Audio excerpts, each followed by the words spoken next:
നാട്ടിൽ വന്നത് കിടന്നുറങ്ങി തീർക്കാനല്ലല്ലോ ഉള്ള ലീവ് മാക്സിമം മുതലാക്കുക. ഞാൻ പൊന്നാനിക്ക് മുട്ടപ്പത്തിരും ബീഫും തിന്നാൻ പോകണം. ഒറ്റയ്ക്കല്ല നമ്മളെ അംസപ്പൊടി ഉണ്ട്. കുറച്ചുണ്ട് കഴിഞ്ഞപ്പോൾ പെരും മഴ ഉണ്ട് പെയ്ത് മയത്ത് ഇങ്ങനെ പോയിക്കൊണ്ടിരിക്കുന്ന സമയത്ത് പൊന്നാനി കർമ്മ റോഡിൻ്റെ അവിടെ എത്തി എൻ്റെ പൗതി വലുപ്പമുള്ള വാളൻ എന്ത് ഇത് ചൂണ്ട മടിച്ചിട്ട് നമ്മൾ അന്തം വിട്ട് ഇങ്ങനെ നിൽക്കണം. എന്താ സംഭവിച്ചിട്ട് ഇങ്ങനെ പോയിക്കൊണ്ടിരിക്കുന്ന സമയത്ത് പാലത്തിൻ്റെ ചോട്ട് എന്ത് ചെയ്ത് കുറേ ചേച്ചിമാർ കക്ക ഇങ്ങനെ വാരിക്കൊണ്ടിരിക്കണം. നമ്മൾ പോയി കക്ക കിട്ടിക്കണ ചേച്ചിയെന്ന് ചോദിച്ചു. മോനെ കുറച്ചൊക്കെ കിട്ടിക്കണ പറഞ്ഞിട്ട് നമ്മൾ പാലടിച്ചിട്ട് എന്ത് ഇത് ചാക്ക് എന്ത് അക്കരക്ക് എത്തിച്ചു കൊടുക്കണം കേട്ടോ. നല്ല വെയിറ്റ് ഉണ്ട്. ഈ പ്രായത്തിലും ഇവർ പണിയെടുക്കുന്നുണ്ട്. ഇവർക്കാണ് സെലൂട്ട് കൊടുക്കേണ്ടത്. അത് കഴിഞ്ഞിട്ട് നമ്മൾ നേരെ എന്ത് നമ്മളെ സ്പോട്ടിൽ കണ്ട് പോകണേ പൊന്നാനിക്ക് മുട്ടപ്പത്തിരും ബീഫും തിന്നാൻ.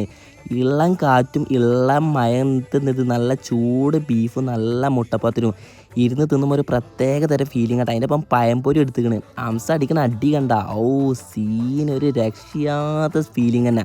പൊന്നാനിയിൽ വന്നിട്ട് പള്ളി കാണാതെ പോയ മോശമല്ല. ജിന്നുള്ള പള്ളിക്ക് കയറി കുറച്ച് നേരം ഇരുന്നാണ് നേരെ എന്ത് ഹാർബർക്ക് കണ്ട് തിരിച്ച് അവിടെ എത്തിയപ്പോഴല്ല പെടക്കണം നല്ല മീൻ കടലിൽ നിന്ന് ഇപ്പം പിടിച്ച മീൻ ഒരു 5 കിലോ വെച്ച് വാങ്ങിക്കണം. നേരെ എന്ത് നാട്ടിൽ കണ്ട് പോയി ജഗ പോക.